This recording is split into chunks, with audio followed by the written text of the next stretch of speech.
1959년의 서울. 눈은 내리지 않았지만 공기는 이미 얼어 있었다. 거리에는 전쟁의 상처 대신 새로운 단어가 떠돌았다. 치안 질서 국가. 사람들은 다시 조용해졌다. 이제는 총성이 아니라 확성기의 목소리가 사람들의 마음을 지배하고 있었다.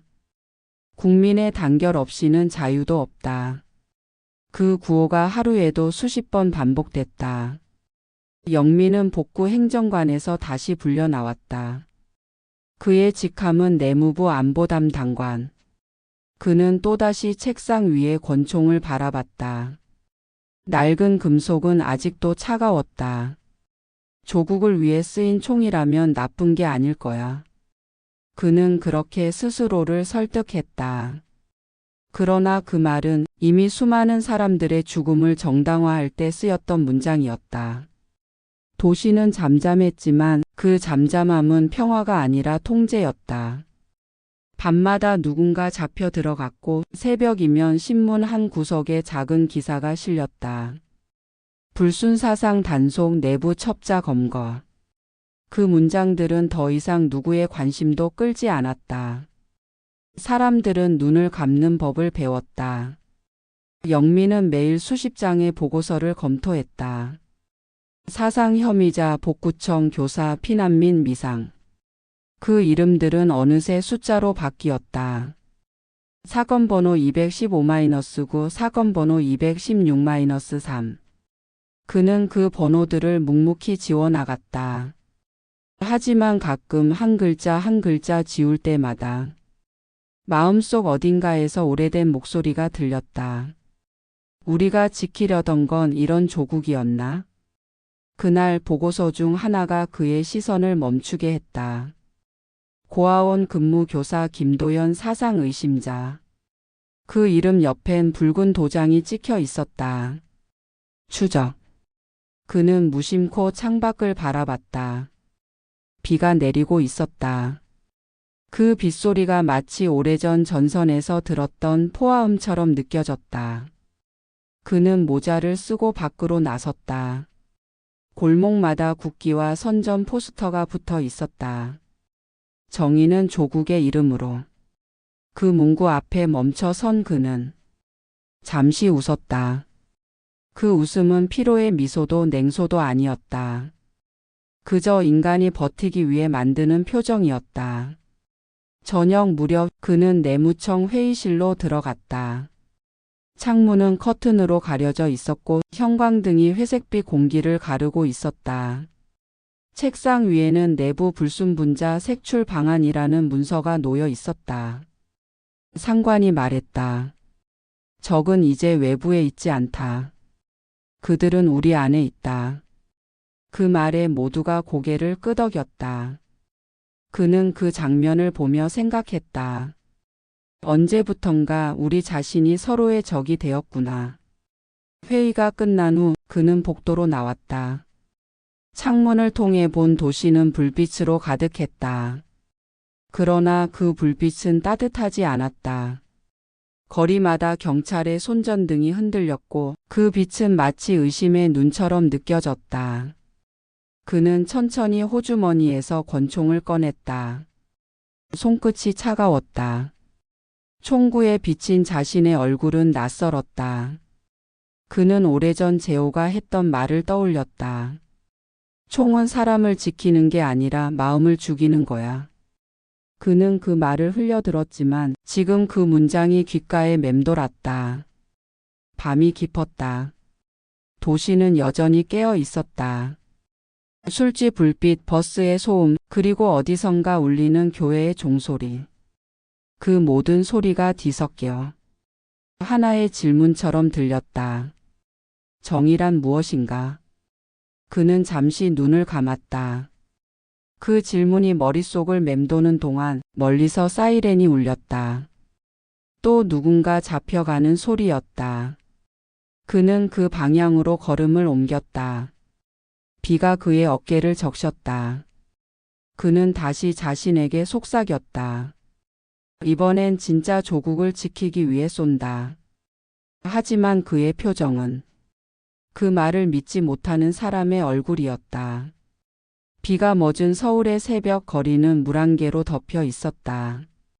영민은 검은 코트를 입고 천천히 걸었다. 신발 밑에서 물기가 눌리고 바닥에 신문이 질척였다. 신문의 제목은 늘 같았다. 내부 반역자 검거. 불순분자 숙청 완료. 기사는 단 몇 줄뿐이었지만 그 문장 뒤에는 수많은 사람들의 얼굴이 있었다. 그 얼굴들이 이제 그의 꿈에 찾아오기 시작했다. 그는 내무청 지하 조사실로 내려갔다. 조명이 희미하게 깜빡였다. 벽에는 철제 캐비닛이 줄지어 있었고 그 안에는 수백 명의 이름이 파일로 묶여 있었다. 사건 번호 316-21 김도연 직업교사 고아원 근무. 그 이름이 다시 눈에 들어왔다. 그는 그 서류를 천천히 꺼내 들었다. 종이 위에는 낯익은 필체로 누군가의 메모가 적혀 있었다. 과거 만죽의 인물과 접촉. 만주. 그 단어 하나에 그의 손이 굳었다. 그곳은 그와 재호가 처음 만난 땅이었다. 그리고 모든 것이 시작된 장소였다. 그는 눈을 감았다. 그 시절의 냄새. 매캐한 화약, 젖은 흙, 불타는 서류 냄새. 그 기억이 아직도 그의 폐 깊숙이 남아 있었다. 과거 인맥이 남아 있다는 건 위험하군. 상관의 목소리가 뒤에서 들려왔다. 영민은 서류를 덮으며 말했다. 교사입니다. 아이들을 가르칩니다. 그렇기에 더 위험하지. 아이들을 통해 또 다른 사상을 심을 수 있으니까. 그 말은 사실이었지만 어딘가에서 냉기가 느껴졌다. 그 냉기 속엔 인간 대신 체제만 남아 있었다. 그날 오후 그는 고아원 근처 골목으로 향했다. 비가 다시 내리고 있었다. 담벼락에는 어린아이들이 그려놓은 그림이 빗물에 번지고 있었다. 집 하늘 사람. 그 단순한 그림들이 그에게는 그 어느 인연보다 뚜렷한 진실로 느껴졌다. 고아원 마당 끝 아이들에게 책을 읽어주던 청년이 있었다. 김도연. 그는 영민을 보고 고개를 숙였다. 선생님이십니까? 그의 목소리는 차분했고 눈빛은 두려움이 없었다. 아이들에게 무엇을 가르치고 있습니까? 역사요. 어떤 역사입니까? 아이들이 언젠가 선택할 수 있는 나라의 역사요. 그 한마디가 공기 속을 무겁게 가랬다.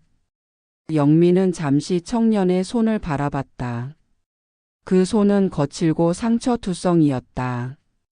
아이들의 공책을 넘기다 생긴 굳은 살들, 그리고 잉크가 번진 손끝. 그 손엔 총의 흔적은 없었다. 하지만 체제는 그 손을 의심이라 불렀다. 내일 다시 찾아오겠습니다.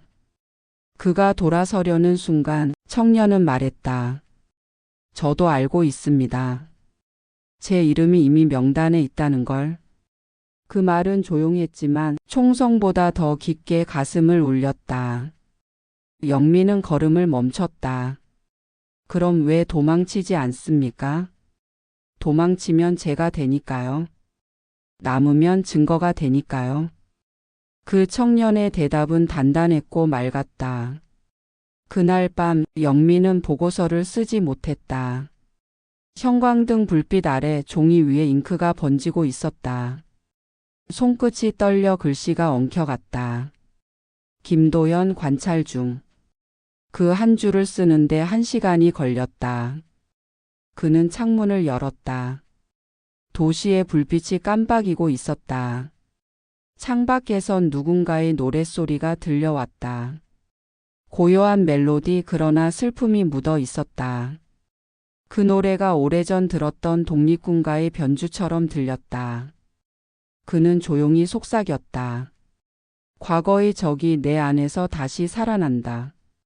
벽에 걸린 시계의 초침이 딱딱 소리를 냈다. 그 소리가 마치 심장의 박동처럼 울렸다. 시간은 흘러가고 있었지만 그는 아직 과거의 전쟁 속에 머물러 있었다. 신문실의 문이 닫히는 순간 공기는 갑자기 무거워졌다. 조명은 한 줄기뿐이었다. 철제 탁자 위엔 녹슨 수감, 연필 그리고 빈 종이 한 장이 있었다. 그 종이는 아직 아무것도 쓰여 있지 않았지만 이 방에서는 언제나 결과부터 정해져 있었다. 영민은 의자에 앉아 있었다. 정면에는 김도현.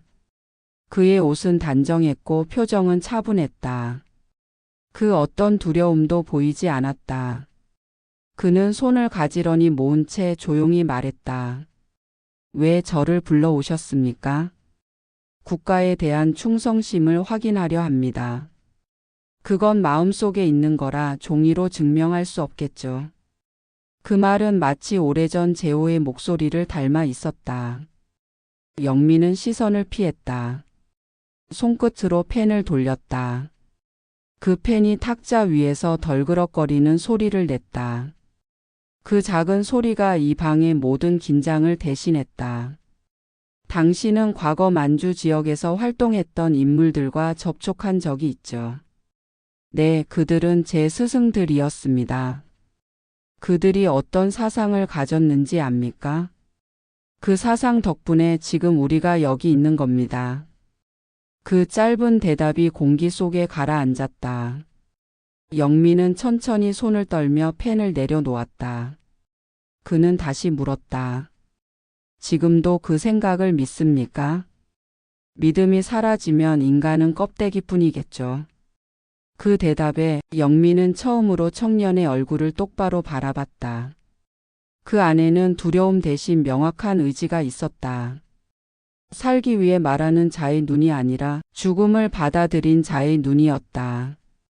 그는 보고서의 빈칸을 바라봤다. 자백 여부 있음 없음. 그는 그 두 칸 사이에서 오래 멈춰 있었다. 펜 끝이 종이에 닿았지만 잉크는 흐르지 않았다. 당신도 예전에 총을 들었지 않습니까? 김도현의 목소리가 조용히 울렸다. 그때의 정의는 지금과 다릅니까? 그 질문이 그의 마음속 어딘가를 찔렀다. 영민은 아무 대답도 하지 않았다.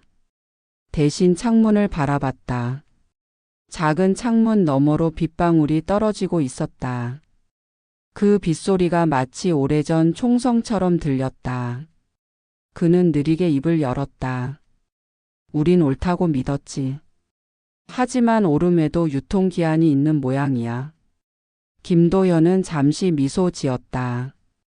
그럼 당신은 지금 기한이 지난 정의를 위해 살고 있나요? 그 말이 끝나자 방 안의 시계 초침이 한 칸 멈춘 듯 느려졌다.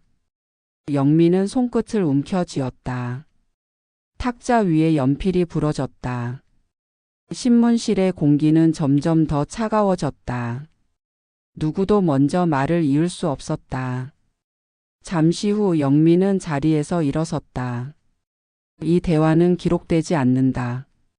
그는 문 쪽으로 걸어가다 멈췄다. 하지만 한 가지는 말해두지. 믿음은 언제나 누군가의 희생 위에 세워진다. 그는 그렇게 말하고 문을 열었다.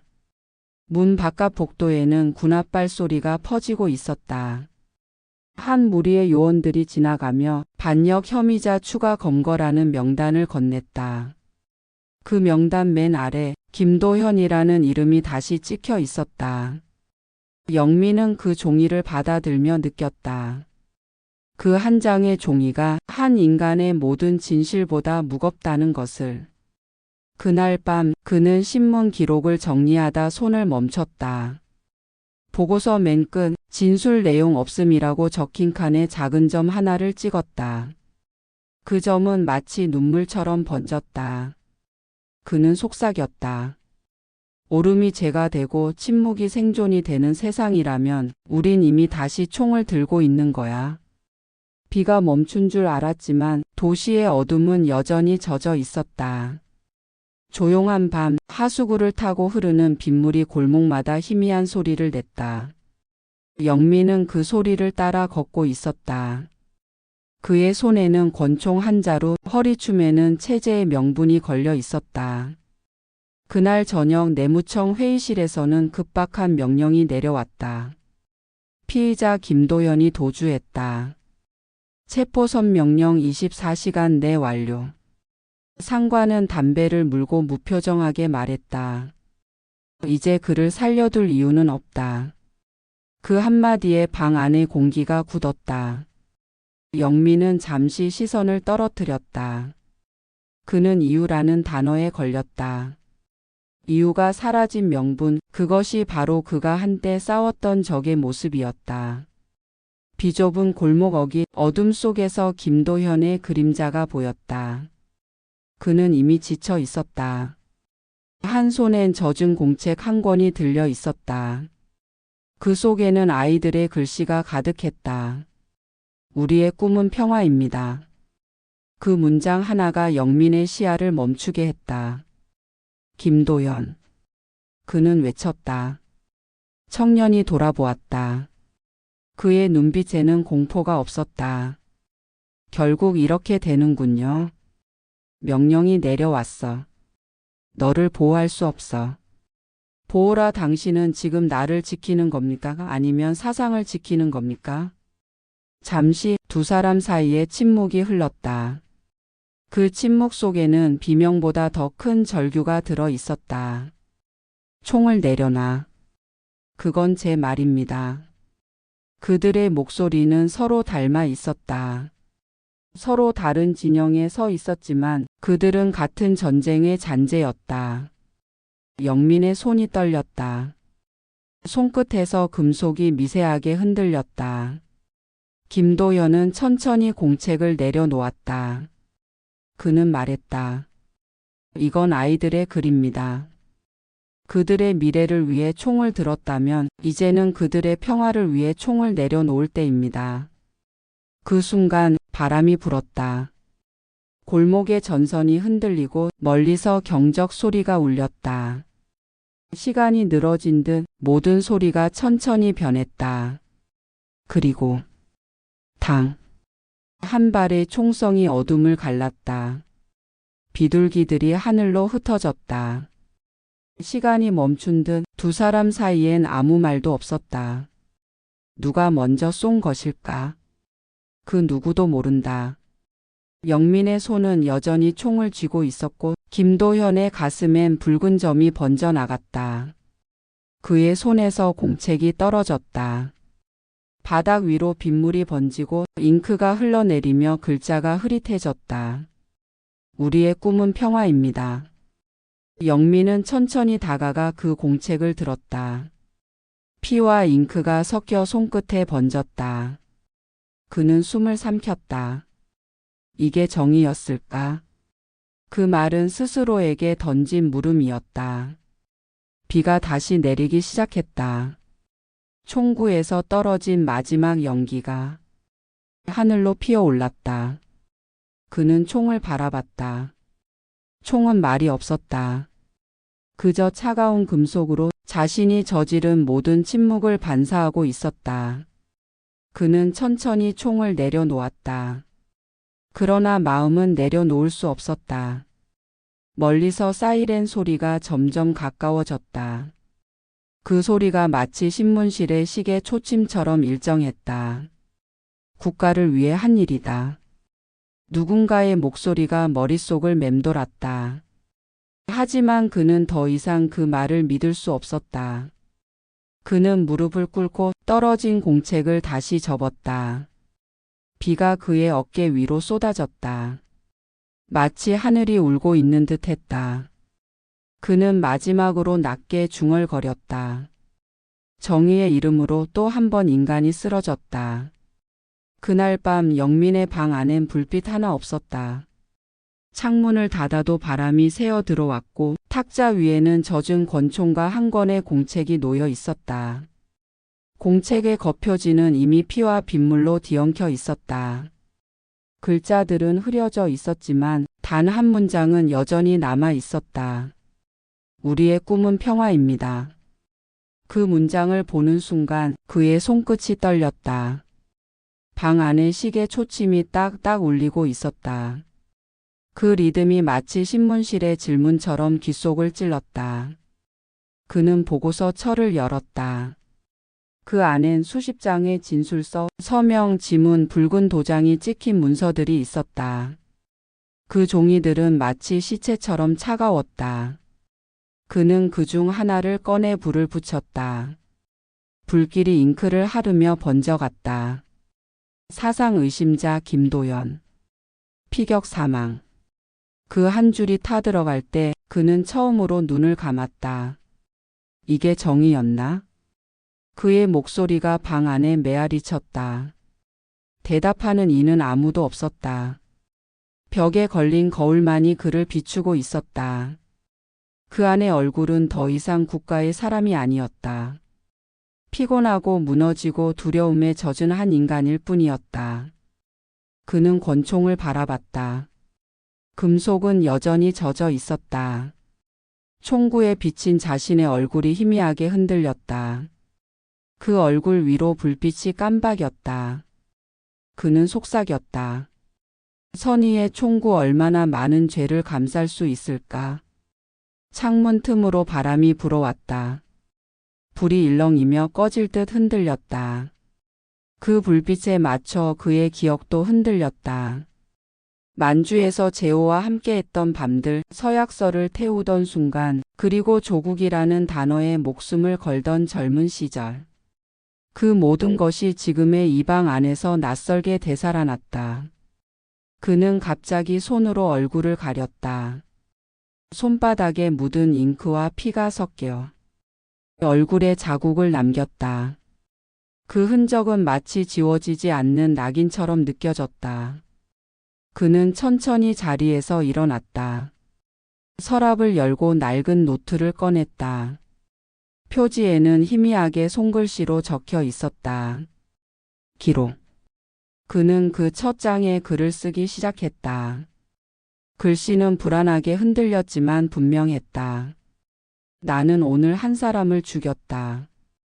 그의 이름은 김도연. 그는 나보다 더 순수했고 나보다 더 용감했다. 그를 반역자로 만든 건 나였다. 그리고 그 판단을 가능하게 한 건 국가였다. 하지만 그 국가를 지탱한 건 바로 나였다. 글씨가 점점 번졌다. 눈물 한 방울이 떨어졌다. 잉크와 섞이며 글자가 녹아내렸다. 그는 마지막 줄을 적었다. 선의로 포장된 죄는 결국 죄다. 그는 펜을 내려놓았다. 탁자 위에는 태운 서류에 죄가 흩어져 있었다. 그 죄들이 공기 중에 떠다니며 천천히 내려앉았다. 그 빛은 마치 눈처럼 보였다. 하지만 그건 눈이 아니라 타버린 기록의 마지막 흔적이었다. 불빛이 점점 약해졌다.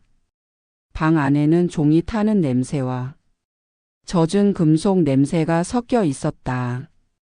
그는 창문을 열었다. 바람이 들어오자 불씨가 한순간 타올랐다. 그 불길이 벽에 그림자를 뒤흔들었다. 그 그림자 속에서 그는 자신이 총을 쏘던 순간의 모습과 마주했다. 그때 나는 누구였을까? 그는 그 질문을 남긴 채 불을 완전히 꺼버렸다. 남은 건 침묵이었다. 하지만 그 침묵은 죄의 부재가 아니라 죄의 인정이었다. 그는 마지막으로 노트를 덮으며 말했다. 이 기록이 나의 증언이자 고백이다. 바람이 불었다. 불씨가 완전히 꺼지며 방은 어둠에 잠겼다. 그 어둠 속에서 시계 초침만이 여전히 움직이고 있었다. 딱딱딱. 시간은 흘러가고 있었다. 하지만 그의 마음은 그날의 총성에 멈춰 있었다. 법정 안은 차가웠다. 창문은 모두 닫혀 있었지만 바람은 틈새로 스며들어 종이들을 흔들었다. 검은 정복의 군인들이 벽을 따라 서 있었다. 그들의 눈빛은 침묵 자체였다. 마치 방 안의 공기마저 죄인으로 만들어버리는 듯했다. 법정 중앙에는 한 여인이 서 있었다. 선영. 흰 블라우스와 낡은 코트, 손에는 오래된 노트를 꼭 쥐고 있었다. 그 노트는 이미 헤어진 모서리를 품고 있었고 종이 냄새 속에는 수많은 이름의 잔향이 배어 있었다. 판사가 물었다. 증인은 피고 김도현을 언제 처음 알게 되었습니까? 그녀는 고개를 들었다. 6년 전입니다. 전쟁이 끝나고 아이들을 가르치던 고아원에서요. 그 목소리는 크지 않았지만 법정의 벽에 맑게 울렸다. 그는 반국가 행위를 했습니까? 아니요. 그는 아이들에게 꿈을 가르쳤습니다. 어떤 꿈입니까? 무엇이 옳은지 스스로 판단할 수 있는 인간이 되는 꿈이요. 그 말에 잠시 침묵이 흘렀다. 누군가의 펜이 떨어지는 소리가 났다. 그 작은 소리조차 이곳에서는 불경처럼 들렸다. 선영은 손에 쥔 노트를 천천히 펼쳤다. 종이에는 어린아이들의 필체로 쓰인 글이 있었다. 우리가 크면 전쟁을 멈출 거예요. 선생님은 우리에게 싸움보다 말을 가르쳤어요. 그녀는 그 글을 읽으며 미소를 지었다. 이게 그의 죄라면 저도 공범입니다. 그 순간 방 안의 공기가 흔들렸다. 군인 하나가 발을 옮기려다 멈췄다. 누군가의 눈동자가 흔들렸다. 판사의 얼굴이 굳어졌다. 그러나 그녀의 목소리는 멈추지 않았다. 그 사람은 싸우지 않았습니다. 그는 말로 사람을 살리려 했습니다. 그런데 지금 그의 말을 증거로 삼아 그를 죽였죠. 그녀의 눈동자에 법정의 형광등이 비쳤다. 그 빛은 희미했지만 흔들리지 않았다. 그녀는 마지막 페이지를 펼쳤다. 그곳엔 단 한 줄이 적혀 있었다. 선의는 칼이 될 수 있다. 그러나 그 칼을 쥔 사람의 눈이 흐려질 때만. 그녀는 고개를 들었다. 이 말은 그가 죽기 전에 남긴 겁니다. 그 말에 법정이 웅성거렸다. 판사가 나무망치를 두드렸다. 조용히 하시오.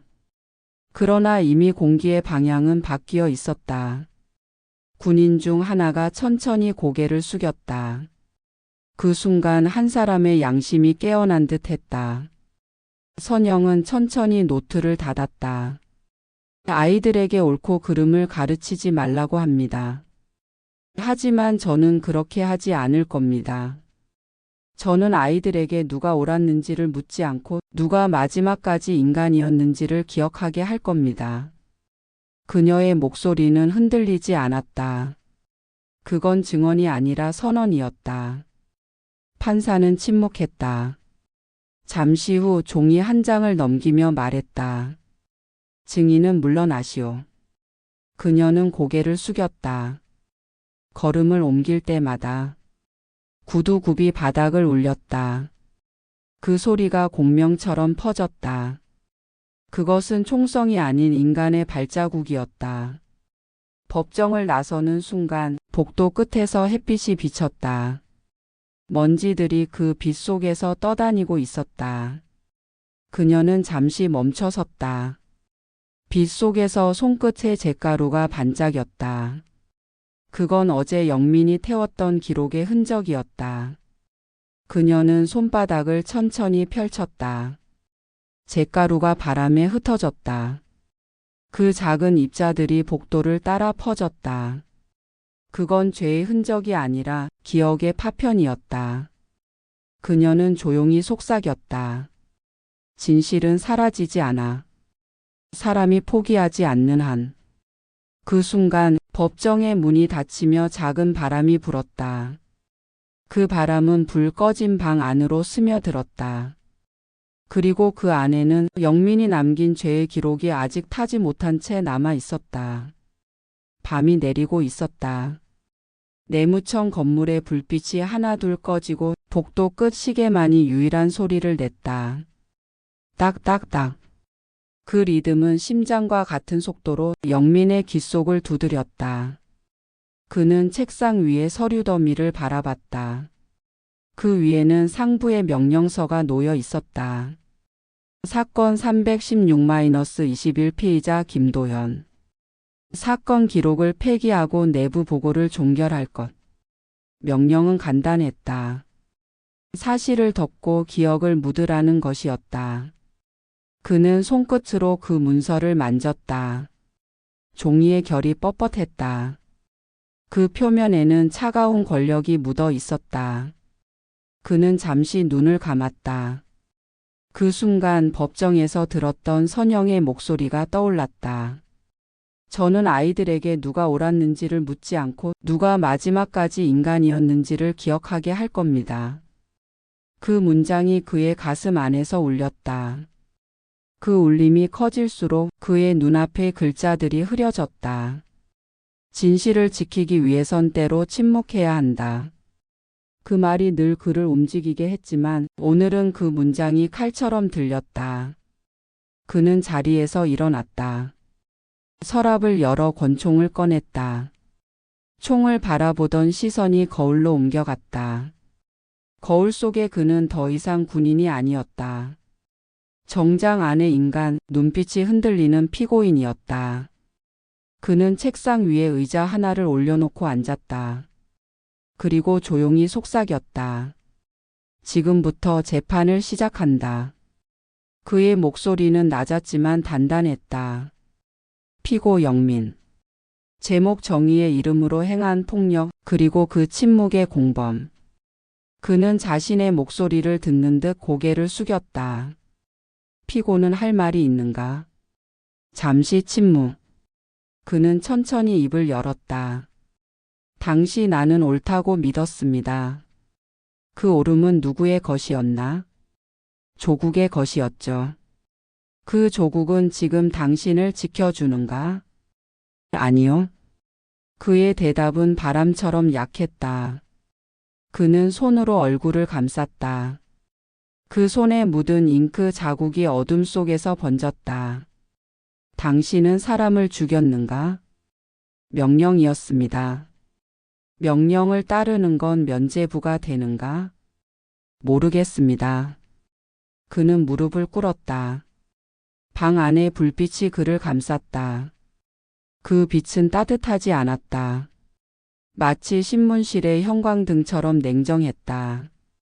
그는 머리를 숙인 채 속삭였다. 나는 내 손으로 법을 집행했지만 그 법은 나를 구하지 못했다. 그는 천천히 일어나 서류를 모았다. 그 속에는 자신의 이름이 적힌 문서가 섞여 있었다.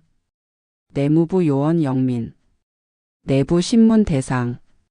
그는 그 문장을 읽고 웃었다. 이제 나도 피고가 되었군. 그는 상부의 명령서를 찢기 시작했다. 종이가 갈라질 때마다 소리가 울렸다. 차악차악. 그 소리는 마치 신문실에서 들었던 총성의 잔향 같았다. 그는 종이 조각을 한데 모아 금속 쓰레기통 속에 넣었다. 성냥불이 번졌다. 불길이 서류를 하르며 올라갔다. 불빛 속에서 그는 중얼거렸다. 선의의 총구는 결국 자신을 겨누게 된다.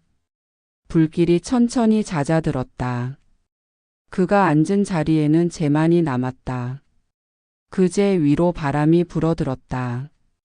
불씨 하나가 날아가 벽에 닿았다. 그 벽에는 오래전 제호와 함께 찍었던 흑백 사진이 걸려 있었다. 그 속에 두 사람은 웃고 있었다. 그 웃음은 이제 하나의 죄처럼 느껴졌다. 그는 사진을 내려 손으로 쓸었다. 너는 옳았을지도 몰라, 제호.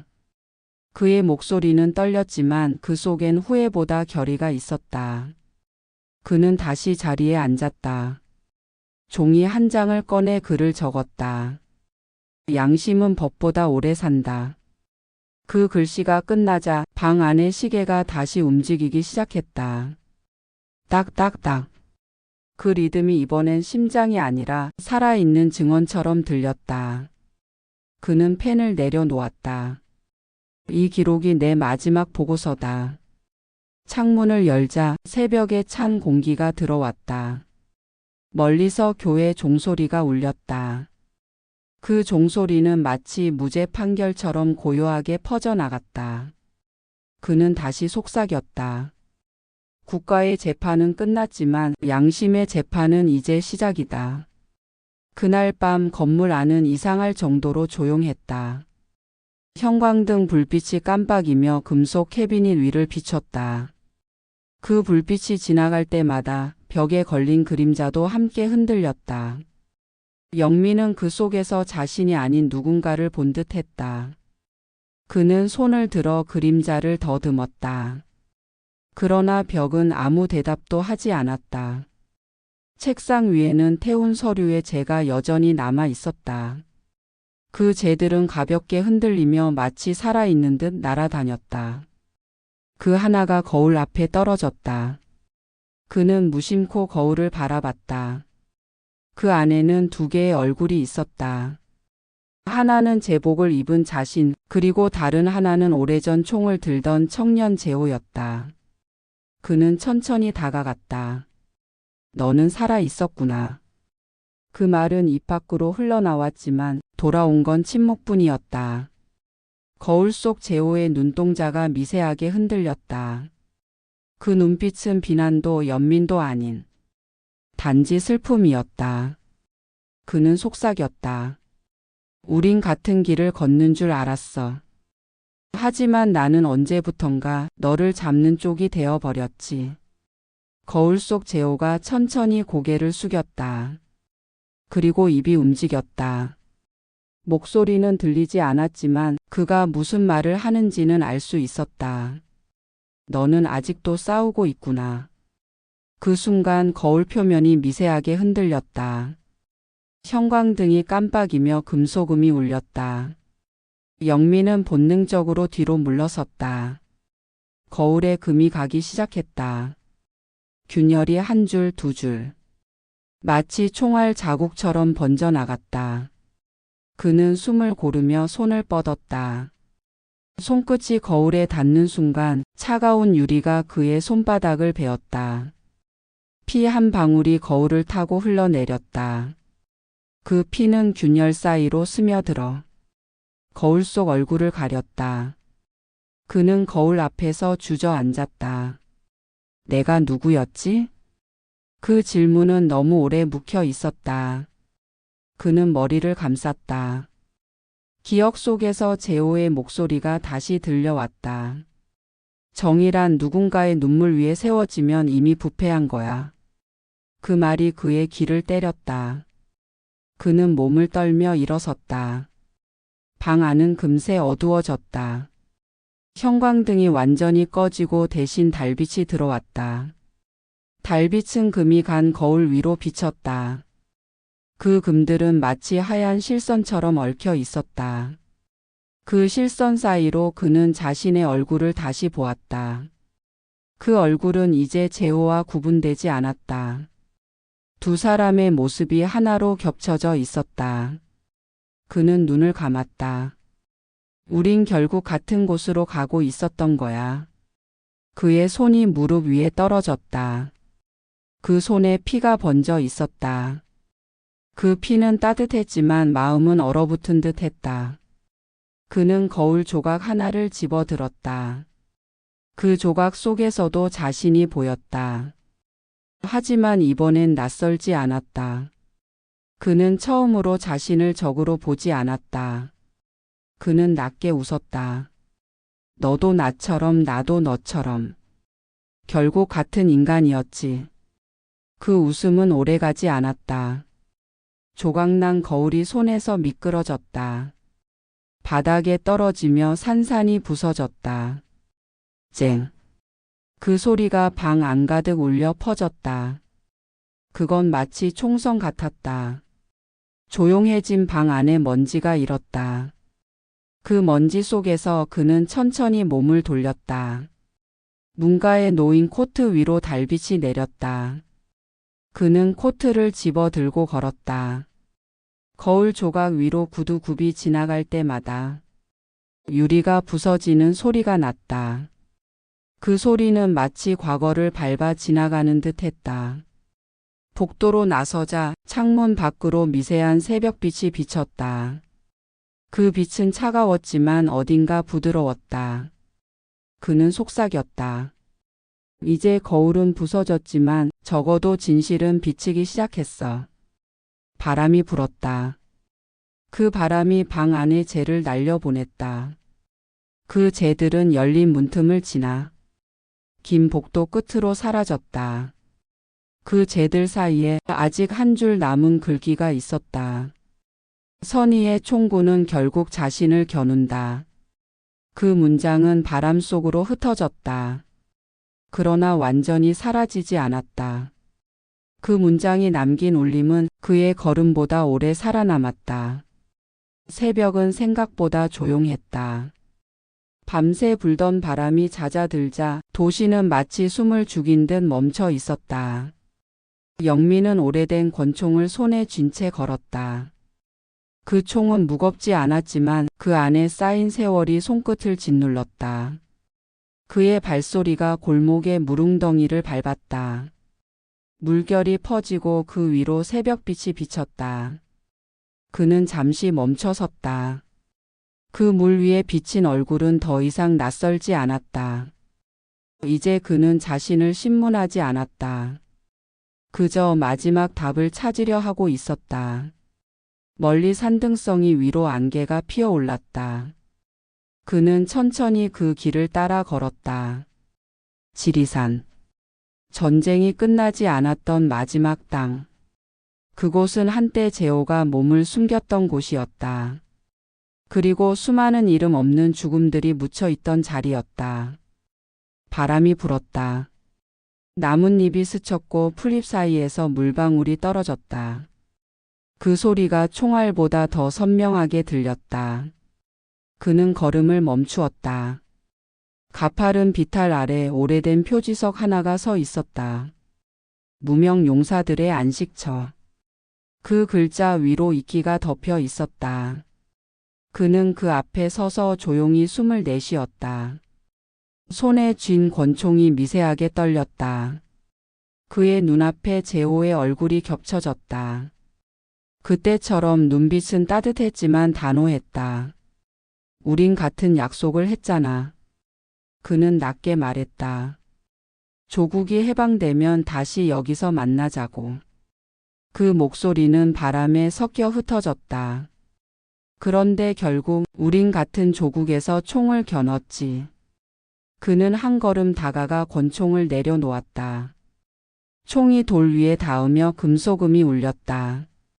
그 소리는 길게 이어지다 천천히 사라졌다. 그것은 방아쇠의 소리가 아니라 전쟁의 마지막 숨이었다. 그는 고개를 숙였다. 이제 손에는 아무것도 쥐고 있지 않았다. 그의 두 손은 오래전 잃어버린 기도를 찾은 듯 자연스럽게 모아졌다. 새벽의 안개가 점점 옅어지고 있었다. 그는 하늘을 올려다 보았다. 희미한 햇살이 산 위를 물들이고 있었다. 그 빛은 따뜻하지 않았다. 하지만 오랜만에 그는 그 빛 속에서 두려움을 느끼지 않았다. 그는 낮게 중얼거렸다.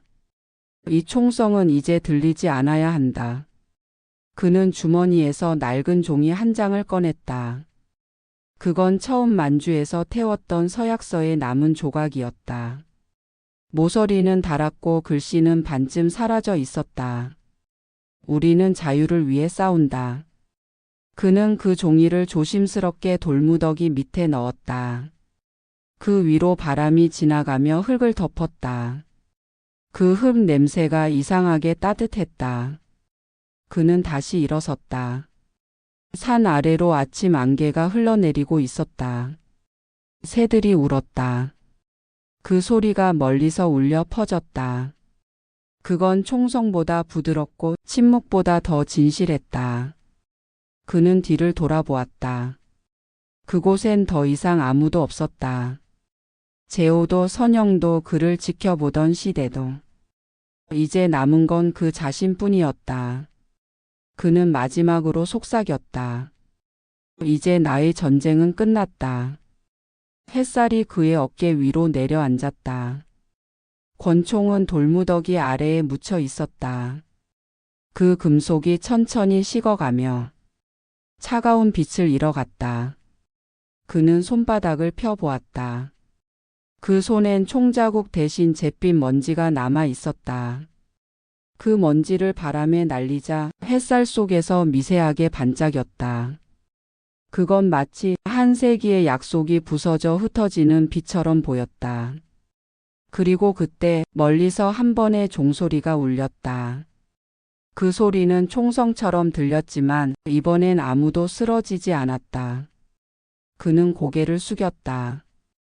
이제 이 소리가 마지막이길. 바람이 다시 불었다.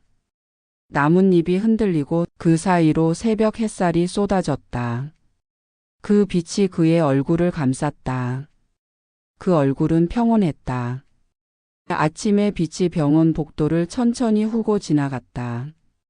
유리창에 맺힌 물방울이 굴러 떨어질 때마다 바닥에 희미한 자국들이 반짝였고 바람은 커튼 밑단을 살짝 들어 올렸다. 선영은 오래된 서랍을 열었다. 철제 손잡이가 낮게 울리며 움직였고 서랍 한쪽에 비스듬히 꽂힌 봉투가 모습을 드러냈다. 모서리가 닳아 노랗게 변한 종이, 봉인 위에 번진 잉크. 그녀는 봉투를 들어 조심스레 빛에 비췄다. 얇은 종이 사이로 필체의 그림자가 스쳤다. 보고서 송 개인 기록 영민. 짧은 숨이 모굴대를 스쳤다. 그녀는 의자에 앉아 봉인을 풀었다. 종이가 마찰음과 함께 천천히 갈라졌다. 첫 장에는 굵고 떨리는 글씨가 적혀 있었다. 나는 국가의 명령으로 사람을 재단했고 선이라는 말로 그 재단을 합리화했다. 문장마다 잉크가 진하게 번져 있었다. 그 번짐 속에 밤의 시간이 겹겹이 눌려 있었다. 페이지가 넘어갈수록 글씨는 또렷해졌다. 총구를 손에서 놓는 순간 내 손은 처음으로 누군가를 향해 뻗을 수 있었다. 그녀는 천천히 미소 지었다. 그 미소는 기쁨이 아니라 안도의 모양이었다. 작은 기침 소리가 복도에서 멀어졌다가 사라졌다. 병실 문틈 사이로 햇살이 더 깊게 들어왔다. 다음 장의 상단에는 기억의 증언이라는 제목이 적혀 있었다. 내가 던진 질문이 나를 기소했다. 내가 적은 기록이 나를 구했다. 그녀는 펜을 찾아 한쪽 여백에 짧게 적었다. 기억은 재판을 끝내지 않는다. 다만 다시 인간으로 돌아올 시간을 준다. 창밖에서는 자전거 종이 한 번 울렸다. 마당의 나무가 고개를 흔들었다. 그 흔들림에 맞춰 오래된 시계가 한 번 짧게 숨을 고르는 듯 멈칫했다. 마지막 장에 이르렀을 때 종이의 하단이 불에 그슬린 듯 거뭇하게 변해 있었다. 그녀는 손끝으로 그 검은 자락을 쓸었다. 그 흐름은 쉽게 묻어나지 않았다. 아마도 많은 밤을 건너온 흔적일 것이다. 선의의 총구는 결국 자신을 겨눈다. 그러나 그 총을 내려놓는 순간 선의는 다시 손이 된다. 그녀는 그 문장을 천천히 되뇌었다. 숨이 고르게 정리되었다. 오래전 지리산의 안개와 새벽의 냄새가 방 안으로 스며드는 듯 했다. 그녀는 봉투와 기록을 다시 정리해 얇은 끈으로 묶었다. 서랍 가장 아래를 더듬어 작은 나무 상자를 꺼냈다. 뚜껑 안쪽에는 낡은 하얀 천이 붙어 있었다. 그 위에 제호의 서약서 조각, 그리고 방금 읽은 영민의 기록을 포개어 올렸다. 천이 아주 가볍게 들썩였다. 책상 위의 유리컵에는 밤새 놓여 있던 찬물이 남아 있었다. 그녀는 한 모금 마셨다. 차갑지만 맑은 맛이 혀끝을 씻어냈다. 손등 위로 햇살이 내려앉았다. 미세한 솜털이 금빛으로 반짝였다. 그녀는 상자의 뚜껑을 닫고 연필로 짧게 적었다. 후세 열람. 그리고 괄호 안에 작은 문장을 덧붙였다. 총 대신 펜을 들 것. 복도에서 아이의 웃음이 터졌다. 누군가 넘어지는 소리, 곧 이어지는 작은 박수. 그 일상의 소리가 방 안의 공기를 부드럽게 흔들었다. 그녀는 의자에서 일어나 문으로 향했다. 문고리를 잡는 손에 땀이 배어 있었다. 문을 여는 순간 환한 빛이 빗살무늬처럼 바닥을 가로질렀다. 그녀는 한 걸음 나아갔다가 다시 돌아섰다. 책상 위에 남겨둔 연필을 손에 쥐었다. 상자 옆 여백의 종이에 마지막 한 줄을 더했다. 그들의 이름은 사라졌지만 그들이 남긴 약속은 오늘의 일상을 지킨다. 바람이 들어와 종이 끝을 한번 흔들었다. 그 미세한 파문이 마치 호수 위의 동심원처럼 방 안을 넓혔다. 그녀가 문 밖으로 걸음을 옮기는 동안 시계는 다시 정확히 흘러가기 시작했다. 딱딱딱.